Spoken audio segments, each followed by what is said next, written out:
Assalamualaikum. Hello everyone. Now we are here to do worksheet number 17 that was given on 12th of this month. ठीक है, worksheet number 17 आपकी 12 अगस्त को दी गई थी और ये अब आपका यहाँ से वर्कशीट नंबर 17 से आपका चैप्टर नया शुरू हो जाता है जो कि चैप्टर नंबर 5 है जिसका नाम है अरिथमेटिक प्रोग्रेशन, हिसाबी तसाद। ठीक है, अरिथमेटिक प्रोग्रेशन आपका चैप्टर नंबर 5 है जो हम वर्कशीट नंबर 17 से अब स्टार्ट कर रहे हैं। ये आपका स्टार्टिंग है, वर्कशीट नंबर 17 से आपके चैप्टर नंबर 5 स्टार्ट हो रही है। इसका मतलब हम chapter number that mean we have done chapter number 1, 2, 3 and 4। हम चैप्टर नंबर 1, 2, 3 और 4 मीन्स हम 4 चैप्टर कर चुके हैं अपने। वर्कशीट नंबर 16 तक हम अपने 4 चैप्टर कर चुके हैं। ठीक है, तो इस बात से आपने क्या पता लगाया? ये पता लगाया आपने कि लॉकडाउन होने के बावजूद भी आपका सिलेबस आगे बढ़ता जा रहा है और अब जब एग्ज़ाम होंगे तो आप ये नहीं कह सकते कि मैम लॉकडाउन था या सर लॉकडाउन था, हमारे एग्ज़ाम्स में प्रॉब्लम आ रही है। लेकिन ऐसा नहीं कह सकते आप, क्योंकि आपको जब 4 चैप्टर करा दिए और सारे ही इम्पॉर्टेंट टॉपिक करवाए हैं जो हमेशा से ही इम्पॉर्टेंट रहे हैं। ठीक है, तो अब ये आपको वर्कशीट नंबर 17 करा रहे हैं, चैप्टर नंबर 5 है। देखो, स्कूल नहीं पता कब खुलेगा, कुछ नहीं पता, लेकिन आपका सिलेबस चलता जा रहा है और इस बात का ही आपको, यही बात आपकी इम्पॉर्टेंट है कि सिलेबस नहीं रुक रहा है और जब आपको पढ़ाया जा रहा है इसका मतलब एग्ज़ाम भी लिए जाएंगे। समझ रहे हो? तो आपके 4 चैप्टर पूरे हो गए हैं, उनके तमाम टॉपिक्स कर लीजिए। और कल संडे है, कल मैं आपका टेस्ट लूँगी, एलिमिनेशन मेथड, अखराज का तरीका। ठीक है, कल मैं आपका टेस्ट लूँगी, सिर्फ एलिमिनेशन मेथड का टेस्ट लूँगी, अखराज का तरीका। जो जितनी भी इक्वेशंस आपकी हैं बुक में वो इक्वेशंस, तमाम इक्वेशन एलिमिनेशन मेथड से सॉल्व करने की कोशिश करिए और कल आपका टेस्ट है। So all the best for your test. Now come back to worksheet number 17, arithmetic progression, हिसाबी तसाद। अब बिफोर स्टार्टिंग दिस चैप्टर, ये तो मैंने चैप्टर का नाम बताया, यही आपकी टॉपिक भी है वर्कशीट का। जब आप इंडेक्स में लिखेंगे तो चैप्टर नंबर 5 हिसाबी तसाद ही लिखेंगे। ठीक है, इंडेक्स में। अब आपका है ये कंप्लीट द पैटर्न है, मीन्स इनको देखो और इन फिलअप्स को आपको भरना है।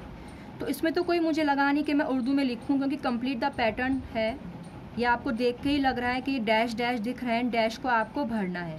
और डैश को कैसे भरना है? पहले जो पिछले नंबर हैं उन नंबर्स को देखो और फिर आपको डैश को इन्हें भरना है। तो देखो, ये एक तो गिनती लग रही है साफ, 1, 2, 3, 4, तो आगे 5 आएगा, 6 आएगा, 7 आएगा। ठीक है, तो मैं यहाँ पे लिख देती हूँ 5, 6 और 7। क्लियर हुआ? अब देखिए यहाँ पे 100 है, फिर ये क्या आया, 80 आया, फिर 60 आया। अब यहाँ पे क्या आएगा? अब यहाँ पे जब आप देखेंगे क्या आएगा, उसके लिए आपको ये पता होना चाहिए कि पिछले नंबर में क्या पैटर्न, क्या तरीका अपनाया गया है। तो देखो, 100 से 80 बन गया, मतलब 20 माइनस हो गए, -20। ठीक है, फिर 80 से 60 बन गया, यानी कि फिर 80 में से फिर मैंने क्या करा, -20 करा। क्लियर हुआ? 100 का 80 बन गया, -20 करके, 80 का 60 बन गया, -20 करके। अब मैं 60 में से फिर -20 करूँगी तो मेरा क्या बन जाएगा, 40। फिर 40 में से -20 करूँगी तो मेरा बन जाएगा 20। और जब मैं 20 में से -20 करूँगी तो मेरा बन जाएगा 0। ये पैटर्न आपको देखना है। ठीक है, समझ में आया? अब देखो, अब ये है, अब ये 6, 6, 6, मतलब इसमें ये पहला नंबर मेरा 6 है और दूसरा भी 6 है। इसका मतलब इस 6 में ना तो मैंने कुछ माइनस करा, ठीक है, ना ही कुछ प्लस करा। प्लस तो क्या है, 0 प्लस किया है, 6 में 0 प्लस किया। देखो, 6 में +0 किया तो 6 आया, फिर इस 6 में +0 किया तो फिर ये 6 आया, फिर इस 6 में +0 करूँगी तो फिर 6 आएगा, फिर इस 6 में प्लस 0 करूँगी तो फिर 6 आएगा और फिर 6 आएगा। ये जो पैटर्न आपको दिए गए हैं, इन पैटर्न में आपने देखा कि आपने नंबर्स तो लिख लिए हैं, सारे नंबर लिख लिए, आंसर बिल्कुल सही है, लेकिन कुछ एक तरीका आपने अपनाया है इन आंसर्स को लिखने के लिए। ठीक है, क्लियर हुआ? यानी 1 2 3 4, 4 के बाद आपने 6 नहीं लिखा या 4 के बाद आपने 7 नहीं लिखा। आपने देखा कि क्या तरीका पिछले नंबर्स में अपनाया जा रहा है, क्या पैटर्न है, उस पैटर्न को ही आगे फॉलो करके आपने ये नंबर्स लिखे हैं। और वो पैटर्न ही आपको, अगर आपने पैटर्न सही पहचान लिया तभी आपको सही आंसर मिलेगा। आपने यहाँ पे ये पहचान लिया कि इस 1 में मैंने प्लस 1 करा तो 2 आ गया, 2 में प्लस 1 करा तो 3 आ गया, 3 में प्लस 1 करा 4 आ गया, 4 में प्लस 1 किया 5 आ गया। यानी कि हर एक में प्लस 1 करते जा रहे हो। यहाँ पे -20 करते जा रहे हो और यहाँ पे +0 करते जा रहे हो। यानी आपने कोई पर्टिकुलर कोई नंबर या तो प्लस करा है या माइनस करा है, तब जाके आप कोई पैटर्न अपना फॉलो करा है आपने। ठीक है, बस इसी को हम कहते हैं अरिथमेटिक प्रोग्रेशन, हिसाबी तसाद। यानी नंबर्स अगर किसी पैटर्न से लिखे जाते हैं तो उस पूरे इन नंबर्स को क्या बोलते हैं? अरिथमेटिक प्रोग्रेशंस, AP भी बोलते हैं इसको, शॉर्ट फॉर्म में AP। आप जब भी सुनेंगे अक्सर टीचर्स AP ही कहते हैं, क्योंकि अरिथमेटिक प्रोग्रेशन जो है उसको AP भी कहा जाता है। ठीक है, तो जब नंबर्स किसी पैटर्न में लिखे होते हैं तो वो आपका नंबर्स क्या कहलाते हैं? सारे अरिथमेटिक प्रोग्रेशन, हिसाबी तसाद। ठीक है, अब ये कंप्लीट टेबल पूछा है हमसे कहा है कि टेबल पूरा करो ये वाला। तो देखो टेबल में इनको बोलते हैं रुकुन। हर एक को रुकुन बोल रहे हैं, हर एक नंबर को रुकुन बोल रहे हैं। ये रुकुन है। ठीक है, सबसे पहला नंबर कौन सा लिखा है? 6। इन सब नंबर्स में फर्स्ट नंबर पे कौन सा डिजिट है? 100। इन सब नंबर्स में फर्स्ट नंबर पे कौन सा डिजिट है? 1, यानी पहला रुकुन। ये दूसरा रुकुन, ये तीसरा रुकुन। ठीक है, ऐसे ही यहाँ पे पहला रुकुन कौन सा है? 100, दूसरा रुकुन 80, तीसरा रुकुन 60, चौथा रुकुन 40, पांचवा रुकुन 20 और छठा रुकुन 0। तो इन सब नंबर्स में पहला रुकुन क्या है आपका? 100। और पहले रुकुन को A बोलते हैं और फर्स्ट टर्म बोलते हैं। तो पहले वाले केस में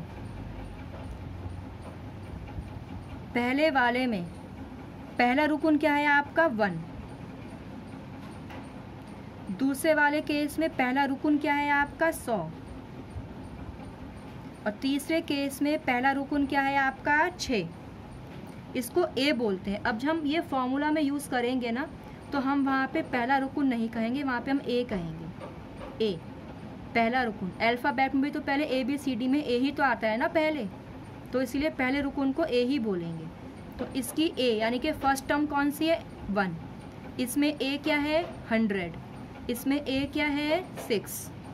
ठीक है, जो भी नंबर, जो डिजिट, जो रुकुन पहले नंबर पे होगा उसको पहला रुकुन बोलेंगे, फर्स्ट टर्म बोलेंगे और A से डिनोट करेंगे। अब आती है बात डिफरेंस बिटवीन, यानी मुश्तरक फ़र्क, जिसको हम स्मॉल d लिखेंगे। फ़र्क से क्लियर हो रहा है आपको? फ़र्क मतलब दो चीज़ों का माइनस, और मुश्तरक मतलब कॉमन, जो फ़र्क हर एक नंबर के बीच में हो। जैसे देखो, ये मेरे पास पहला है, 1 है और ये 2 है। 2 में से 1 गया, कितना बचा? 1 बचा। फिर ये 3 है और ये 2 है, इन दोनों को माइनस करो। 3 में से 2 गया, 1 बचा। 4 में से 3 गया, 1 बचा। यानी कि जब आप हर अगला रुकुन में से पिछला रुकुन माइनस कर रही हो तो आपके पास जवाब जो है 1 ही आ रहा है। जैसे अब मैं यहाँ पे करूँ, अगले 80 में से 100 माइनस किया तो -20। 60 में से 80 करा, -20। देखो ऐसे यहाँ पे कर देती हूँ मैं, 60 में से 80 माइनस करो 60, 80 में 60 गया 20, और कौन सा नंबर बड़ा है, ये तो -20। जब भी आप दो चीज़ों का फ़र्क निकालते हो ना, हमेशा अगले वाले में से पिछला वाला माइनस करते हैं, ठीक है। अगले रुकन में से पिछला रुकन माइनस करेंगे, यानी कि दूसरे रुकन में से पहला रुकन माइनस करेंगे। अब यहाँ पे तीसरे रुकन में से दूसरा रुकन माइनस करेंगे, चौथे रुकन में से तीसरा रुकन माइनस करेंगे, ठीक है। ये नहीं कि चौथे में से पहला करोगी, नहीं, जो अगले से जो जस्ट पीछे है, प्रीसीडिंग टर्म जो है तुम्हारी 80 और 100, ये दो हैं टर्म, बाद वाली 80 है, पहले वाली 100 है, 80 में से 100 माइनस करो, तब कितना फ़र्क है इन दोनों के बीच में वो पता चलेगा। अब तुम्हारी, अब ये दो टर्म लो, 80 और 100, 80 और 60 में से 80 को माइनस करो, तब चलेगा पता कि इन दोनों के बीच में कितना फ़र्क है तुम्हारा, ठीक है। और जब तुम ऐसे सबको माइनस करते जाओगे तो देखोगे सब में बराबर ही फ़र्क है, -20, -20, -20, सब में फ़र्क बराबर है, मुश्तरिक है, कॉमन है, इसीलिए इनके फ़र्क को क्या बोला जाता है, मुश्तरिक फ़र्क, और हम उसको स्मॉल d बोलते हैं। तो पहले वाले का मुश्तरिक फ़र्क क्या है, +1। प्लस क्यों आया, देखो 2 में से 1 माइनस किया, 1 ही तो आएगा कि जो बड़ा है उस पर निशान तो प्लस का है ना, ठीक है। यहाँ पे कितना फ़र्क है मुश्तरिक आपका, -20, प्लस माइनस भी लगाना ज़रूरी है, और यहाँ पे 6 में से 6 गया 0, तो यहाँ पे 0 मुश्तरिक फ़र्क है, ठीक है। अब आता है एल यानी लास्ट टर्म, आखिरी रुकन। आखिरी रुकन लिख लेना उर्दू में, यहाँ पे आखिरी रुकन, मुझे लिखना नहीं आया तो मैंने छोड़ दिया, लेकिन आप लिख लेना आखिरी रुकन, ठीक है। पहला रुकन क्या है, 1, आखिरी क्या है 7।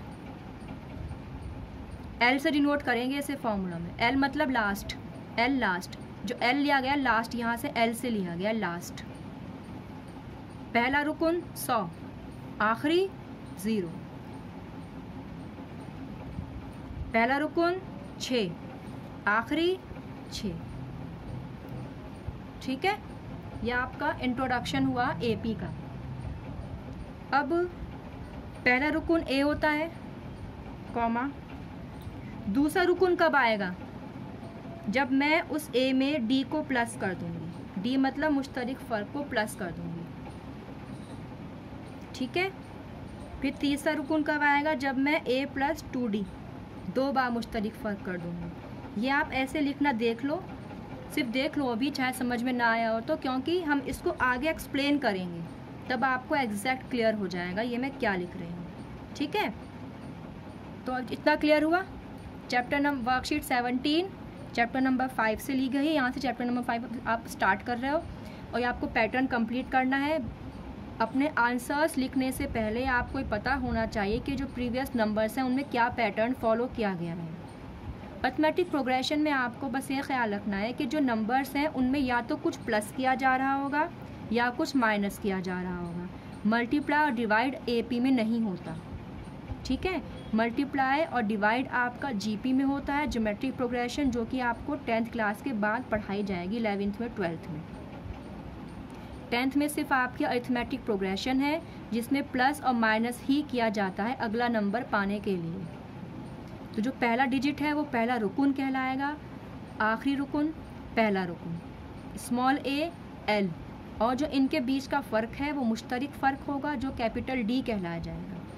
अगर ये नंबर्स एपी कहलाते हैं तो इनका तमाम फ़र्क मुश्तरिक होगा, ठीक है। अब आते हैं अपने नेक्स्ट पेज पर। ये क्वेश्चंस हैं आपके, इन्हें मैं पढ़ देती हूँ, उर्दू में लिख लेना। Salary of a person starting at ₹12,000, यानी एक इंसान की सैलरी, एक आदमी की तनख्वाह 12,000 से शुरू होती है। क्या लिखोगे, एक आदमी की तनख्वाह 12,000 से शुरू होती है, इंक्रीजिंग ₹500 एनुअली, और सालाना 500 रुपये की बढ़ोतरी होती है।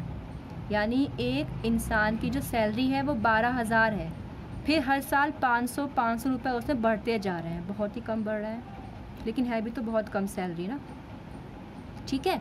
तो पहली सैलरी 12,000 है, अगले साल 12,500, 500 पे ऐड कर दिए ना उसमें मैंने। फिर उसके अगले साल कितना होगा 13,000, फिर उसके अगले साल 13,500, यानी कि हर एक साल आपको 500 रुपये बढ़ाते जाना है, क्योंकि उसने कहा है एनुअली, सालाना। ठीक है, इसको मुझे नंबर्स में AP में लिखना है। तो देखो मुझे पता है सबसे पहले मेरी स्टार्टिंग जो है, जो फर्स्ट टर्म है, रुकुन जो है मेरा A जो है वो 12,000 है, तो मैं यहाँ क्या लिखूँगी 12,000। ठीक है, कॉमा। अगला जो रुकुन होता है वो हमेशा कॉमा से स्टार्ट होता है, कॉमा आता है 2 रुकुन के बीच में। अब जब मैं इसमें अगला रुकुन लिखूँगी तो मैं उसमें क्या कर दूँगी, इस 12,000 में 500 प्लस कर दूँगी। क्लियर हुआ। फिर अब जो अगली डिजिट आएगी, जो अगला रुकुन आएगा, अगला नंबर आएगा, फिर उसमें देखो पहली वाली में मैंने 500 प्लस करा, यहाँ पे क्या आ गया मेरा 12,000, ये आ गया मेरा 12,500। अब आप इस 12,500 में 500 प्लस करेंगे, 12,500 में 500 प्लस करेंगे तो कितना आ गया 13,000। ऐसे करते करते आपका यहाँ पे डैश डैश छोड़ दो बस, क्योंकि इसमें हमें ये नहीं कहा कितने साल तक उसकी बढ़ रही है, उसने कहा सालाना बढ़ रही है। अगर वो कहता 3 साल तक बढ़ रही है तो मैं पहले साल की, दूसरे साल की और तीसरे साल की निकालती और बस छोड़ देती। लेकिन इन्होंने कहा है कि सालाना उसकी बढ़ रही है, मतलब they are not giving a definite period of time. ठीक है, उन्होंने हमें ये नहीं बोला कितने साल तक, तो इसलिए जब ऐसा हो तो बस 2 या 3 रुकुन निकाल कर ऐसे डैश डैश आप लगा दो, मतलब बढ़ती जा रही है। क्लियर हुआ। अब देखो मैंने यहाँ पे पहले A लिखा, पहला रुकुन A हो गया, फिर इस A में मैंने क्या प्लस किया D, D मतलब मुश्तरिक फ़र्क, क्योंकि 500 का ही तो फ़र्क आएगा ना, 500 500 500 500 जब ऐड कर रहे हैं वो। ठीक है, अब ये आपका A हो गया प्लस D और प्लस D, तो कितना आ गया A प्लस 2D। तो देखो मैंने ऐसे ही लिखा था यहाँ पे A, पहला A होता है, इस A में कुछ भी ऐड नहीं करते हैं, पहला जो वो सिंगल होता है A, जब आप ऐड करेंगे तो अगली टर्म बन जाएगी वो। ठीक है, पहला रुकुन आपका A ही रहेगा, उसमें आप कुछ भी ऐड मत करो, अभी पहला रुकुन A ही है। अब जब आप अगला रुकुन लिखोगे तो उसमें D प्लस करना, फिर जो अगला लिखोगे वो उसमें इसमें D प्लस, तो D, एक D ये रहा और एक D, और आपका 2D आ गया। जैसे चाहे तो यहाँ पे देखो आप, पहले आपने 1200 लिखा, फिर 500 ऐड किया 1250, फिर इस 1250 में आपने 500 ऐड करा तो आपका 13 आ गया। ठीक है, सॉरी 1250 नहीं बोलेंगे इसको, यह आपका 12,000 आ गया, फिर 12,500। ठीक है, और फिर आपका ये 13,000 आ गया। अब देखो ये है आपका question, withdrawing an amount of ₹200। यहाँ पे ना इन्होंने RS लिखा था रुपीज़ का सिंबल, बल्कि रुपीज़ का सिंबल ये है, वो पुरानी बुक छपी हुई होगी, वहाँ से क्वेश्चन देखा होगा उन लोगों ने, कॉपी किया होगा तो रुपीज़ ऐसे लिख दिया, लेकिन रुपीज़ का सिंबल ये लिखना आज के बाद से। तो विड्रॉइंग मतलब निकालना, निकास करना, निकासी। ठीक है, monthly from a bank having ₹5,000 balance at starting, मतलब एक बैंक में 5,000 रुपये शुरुआत में थे, यानी 5,000 रुपये शुरुआत में थे, तो 5,000 शुरुआत में थे मीन्स 5,000 थे मेरे पास। फिर हर महीने उस बैंक से 200 रुपये निकाले गए। ठीक है, एक बैंक से हर महीने 200 रुपये निकाले गए, जबकि बैंक में शुरुआत में 5,000 रुपये थे।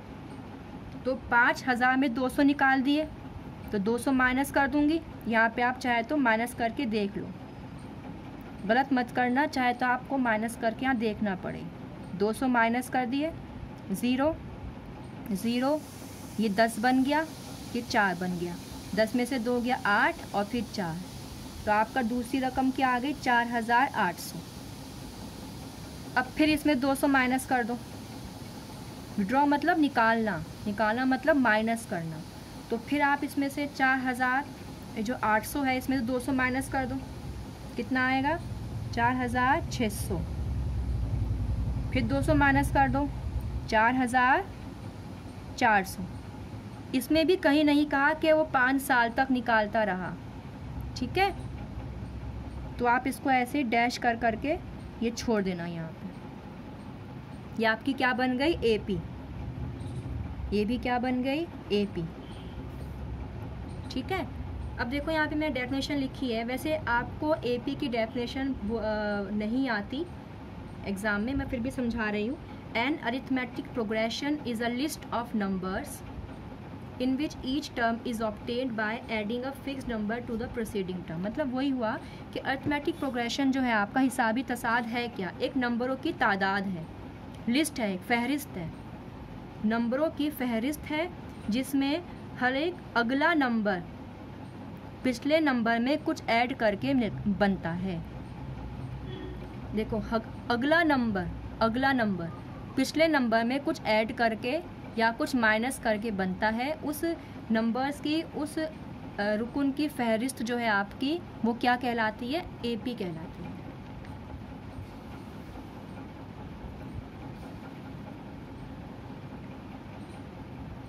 अभी आपके क्वेश्चंस हैं।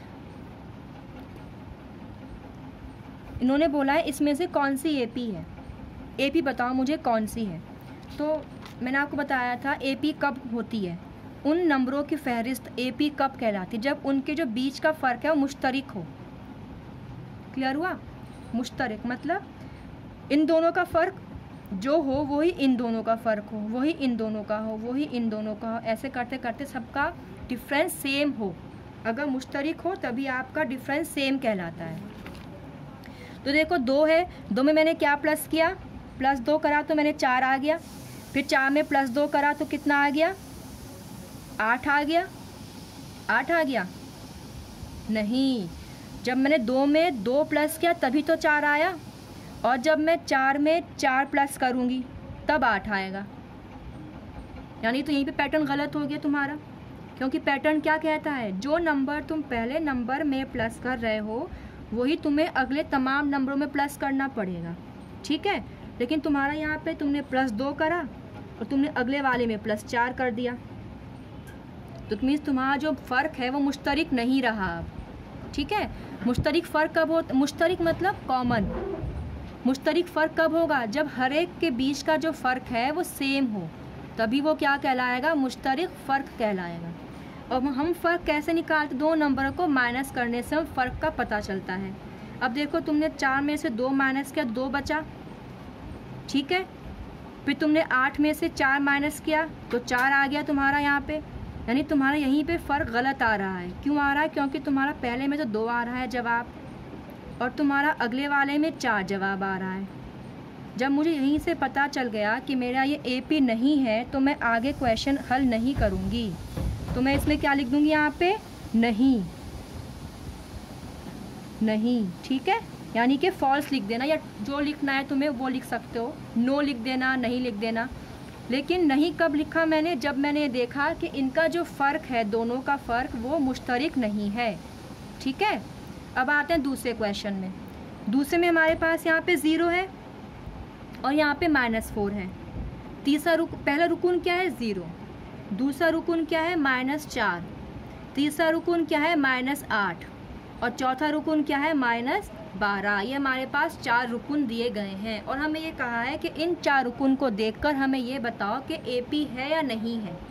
तो AP पता करने का सबसे अच्छा, या बल्कि एक ही तरीका है AP को पता करने का, वो ये है कि उनके जो बीच का फ़र्क है वो मुश्तरिक होना चाहिए, मीन्स कॉमन डिफरेंस, जो उनका स्मॉल d है वो कॉमन यानी कि मुश्तरिक होना चाहिए। और हम स्मॉल d कैसे निकालते हैं, हमेशा अगली टर्म में से पिछली टर्म को माइनस करके हम स्मॉल d का पता करते हैं, ठीक है। तो अगर मैं यहाँ पे एक छोटी सी लाइन कर देती हूँ कि मेरे पास इनफ स्पेस नहीं है, तो यहीं से थोड़ा सा देख लेना आप। तो मैं -4 में से पिछली टर्म यानी कि -0 कर दूँ, कितना आया, -4, इसका फ़र्क कितना आ गया मेरा, -4, ठीक है। अब फिर मैं अब 8 में से -8 में से -4 माइनस करके देखती हूँ। तो देखो गौर से देखना, यहाँ पे -8 में से -4, ये इम्पॉर्टेंट है। क्यों इम्पॉर्टेंट है? क्योंकि अब माइनस बहुत सारे आ गए हैं निशान और आप कंफ्यूज हो सकते हो, इसीलिए -8 में से माइनस क्या करना है, -4 करना है। ये माइनस माइनस का है, डिफरेंस का है ये, और ये माइनस इस 4 का है। -8 में से आपको क्या माइनस करना है, -4। तो -8 माइनस माइनस प्लस, आंसर कितना आया, -4। यानी जब आप -8 में से -4 माइनस करेंगे तब भी आपका क्या ही आएगा आंसर, -4 ही आएगा। ठीक है, इन दो का तो फ़र्क मुश्तरक आया। अब अगला देखते हैं, क्योंकि जब तक आप तमाम नंबरों का फ़र्क नहीं देख लेते तब तक आप यस और नो नहीं कह सकते, ना ही कहना।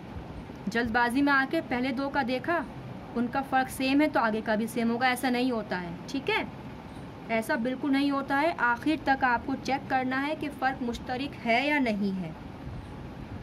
अब आपको -12 है आपके पास, तो मैं यहाँ पे कर देती हूँ -12 में से क्या माइनस करना है, -8। तो -12 माइनस माइनस प्लस 8, 12 में से 8 गया, 9 10 11 12 4, और निशान माइनस का, तो अगेन -4 आ रहा है आपके पास। जब आप इसमें से इसको माइनस करेंगे तब भी आपके पास -4 ही आ रहा है। नाउ यू कैन से कि दीज जो फ़र्क है हमारे पास, जो यहाँ डिफरेंसेस हैं, ये कॉमन है, मुश्तरक हैं, और हाँ ये आपकी क्या है, AP है। ठीक है, अब C पार्ट है आपका। 2A में से एक A गाओ भाई, 2A में से एक A माइनस गया, A बचा। फिर 3A में से 2A माइनस करें, एक A बचा। फिर 4A में से 3A माइनस करें, देखो 4 में से 3 माइनस करें, एक A बचा। A यानी कि फ़र्क कितना है, सेम है, तो ये भी आपकी क्या होगी, AP होगी। ठीक है, समझ में आया? अब आपके पास यहाँ पे क्वेश्चन है, ये आपको नंबर दिए हुए हैं 34 32 30 -5 -1 3 और 7। इनमें आपको पहला रुकन बताना है और मुश्तरक फ़र्क बताना है। पहला रुकन मतलब A और मुश्तरक फ़र्क मतलब माइनस करके बताना है। ठीक है, तो पहला रुकन क्या है, 34। इसका पहला रुकन क्या है, -5। इनका फ़र्क कितना है, कर लो माइनस। 32 में से 34 माइनस कर लो, कितना आ गया, -2 आ गया। तो फ़र्क कितना है, -2। ठीक है, पहला रुकन क्या है, -5, और मुश्तरक फ़र्क कितना है, कर लो माइनस। देखो -5 में से माइनस करना है -1, तो कैसे करेंगे, -5 माइनस माइनस प्लस 1, और ये आपका -4, कितना आ गया, -4। अब आप ये कहेंगे मैम हम अब आगे का नहीं निकालेंगी, आप आगे का फ़र्क नहीं निकालेंगी। क्यों निकालेंगे हम, हमें यहाँ पे ये थोड़ी कहा है कि AP बताओ। अगर वो कहता AP बताओ तो AP बताने का क्या तरीक़ा है कि हर एक नंबर का फ़र्क निकालो, तो अगर फ़र्क सेम आए तभी तो आप AP कहोगे। यहाँ तो हमसे सिंपल A पूछा, D पूछा, तो A निकाल दो और D निकाल दो। ठीक है, समझ में आ गया? अभी लास्ट क्वेश्चन है आपका, बट नॉट लीस्ट। लीस्ट क्यों नहीं है, क्योंकि आपको बहुत सारे क्वेश्चन अभी और भी करने हैं और आपने क्वेश्चंस बहुत करे भी हैं अभी तक। ठीक है, अभी write first 4 terms of an AP। AP की पहले क्या, AP का क्या बोलते हैं, हिसाबी तसाद के पहले 4 रुकन लिखिए। ये क्वेश्चन लिखना उर्दू में, हिसाबी तसाद के पहले 4 रुकन लिखने हैं आपको। ठीक है, A ये है, D ये है। देखो ए मेरे पास ये था, ये स्पेस कम लग रहा है मुझे थोड़ा इसके अंदर, लेकिन थोड़ा आप गौर से देखोगे तो आपको क्लियर हो जाएगा, स्पेस का इतना भी कम नहीं है। पहला क्या है आपके पास, √2, √2 है पहला। दूसरा क्या होगा, ए, देखो पहला होता है ए, दूसरा होता है a + d, तो a + d, √2 यानी कि 2√2, 2√2 हो गए ना आपके पास। तीसरा होता है a + 2d, ठीक है। तो a कितना है इसमें आपका, सुनो यहाँ पे इसको 3 कर देते हैं, कि स्पेस कम है इसीलिए क्वेश्चन ही चेंज कर दो, क्योंकि क्वेश्चन मैंने ही बनाया ना, इसीलिए मैं चेंज कर सकती हूँ। वर्कशीट में नहीं है क्वेश्चन आपका, ये मैंने बनाया था आपको समझाने के लिए, ठीक है। तो यहाँ पे अब a कितना है, √2 प्लस, और 2d कितना होगा, 2√2, ये आपकी आ गई। अब a + d मतलब 1, 1.5 आ जाएगा, 1.5, फिर a + 2d। अब आप एक में आपने आधा प्लस किया, 1.5 आ गया, फिर 1.5 में आधा प्लस करेंगे 2 बन गया, 2 में आधा प्लस करेंगे 2.5 बन गया, 2.5 में आधा 3, ऐसे करते करते आपका ये आ गया। a आपका -2 है, ठीक है।